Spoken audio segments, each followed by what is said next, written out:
This guy was in his upper 20s, and we asked him, what do you want to do with your life? And he seemed kind of puzzled, and he didn't understand. And finally he said, I want to grow old.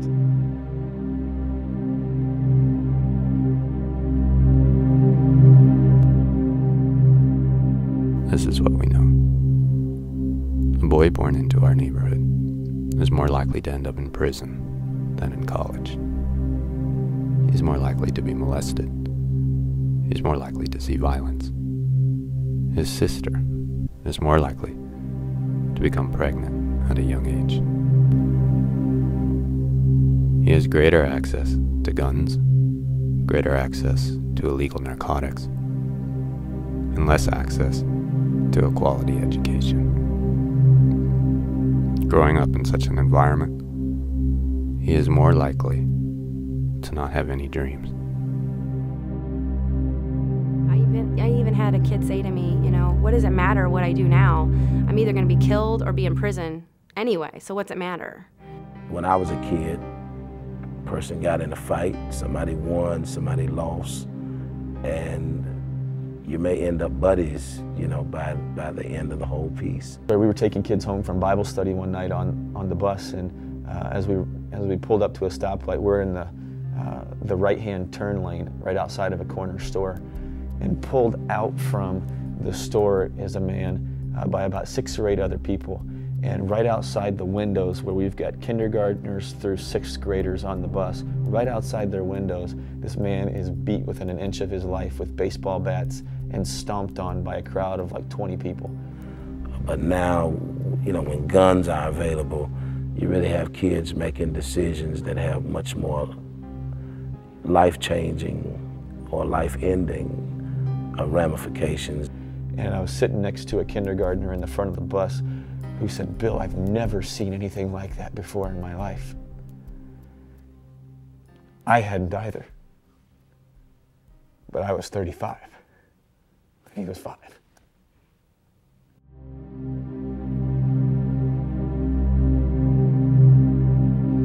They were being bused to a school up north where the academics was very, very well.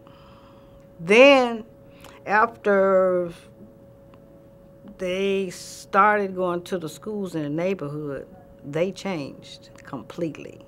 One researcher calls it the principle of progressive conformity, which means that most people will sort of go with whatever the situation is modeling, rewarding, encouraging. Your mother did it this way, you should continue to do that way because it works. The government will take care of you, your neighborhood will take care of you. You don't have to go to school. School is lame. School is for losers. They like start falling down in their grades. They start acting more weirder like the kids in the neighborhood. On your way to school, you may even take heckling from other young people in the community who aren't in school anymore and are selling drugs.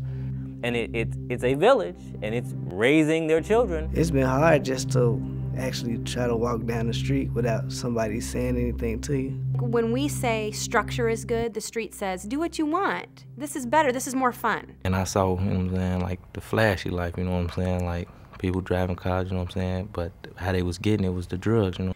And when we say study, the street says, why? You're going to jail anyway, or you're just gonna get pregnant, or no one in your family has graduated from high school, so what makes you think you're so special?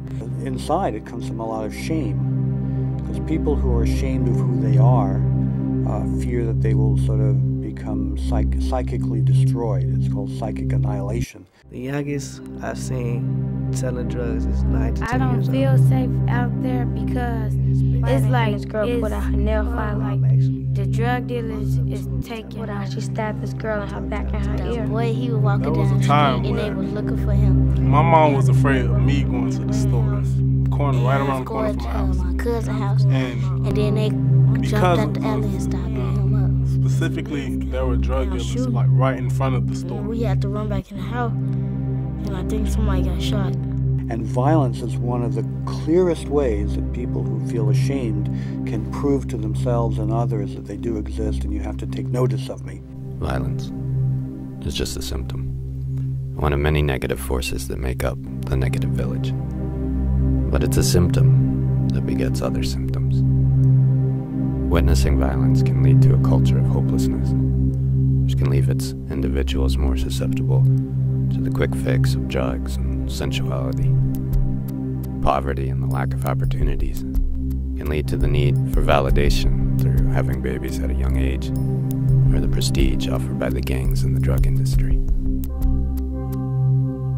And so one symptom feeds the other, until what you have is a perfect storm of negative forces. And at times, it can be overwhelming. I know that not getting pregnant is the key. And if you can just make it, you know, a couple more years. And I find myself like pleading with God, like, just 2 more years, that's all. Just 2 more, and they'll be great. And then they just fall.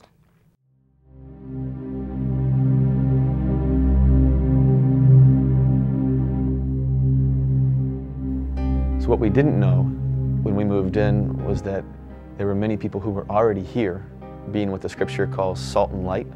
I think it's clear, number one, to read the scripture. I see Jesus preaching the kingdom. It's almost like there was another village that we hadn't seen before.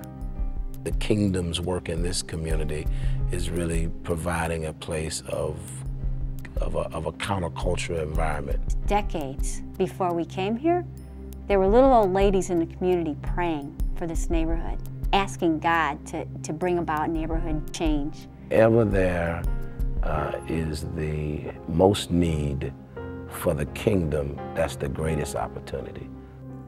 Positive will always overrule negative.